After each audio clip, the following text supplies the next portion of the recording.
Juru rangka jago keamanan sama kenyamanan masyarakat yang nak mudik ke dusun, Polsek Indralayu buka layanan penitipan kendaraan untuk warga yang nak ninggal ke kendaraannya pas mudik.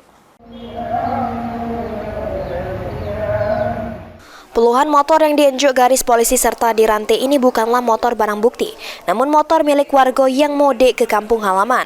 Setidaknya ada 20 unit motor milik pemudik yang dititip ke di Polsek Indralayu.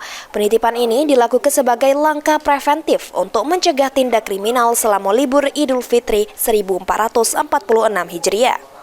Kapolsek Indralayu AKP Junardi ngatoke, kegiatan penitipan kendaraan ini merupakan salah satu bentuk pelayanan kepolisian juru menjaga keamanan masyarakat, terutama untuk mencegah aksi kemalingan selama musim lebaran.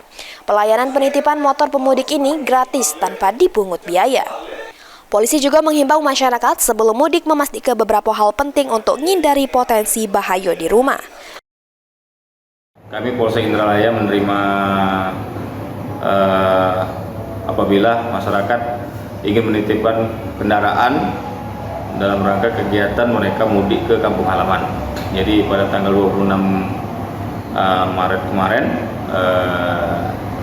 kami menerima titipan dari masyarakat sebanyak 20 unit motor. Nah, ini kita layani dan kita fasilitasi dengan menyediakan tempat penitipan tersebut di garasi belakang Polsek Indralaya. Ahmad Romawi, PAL TV.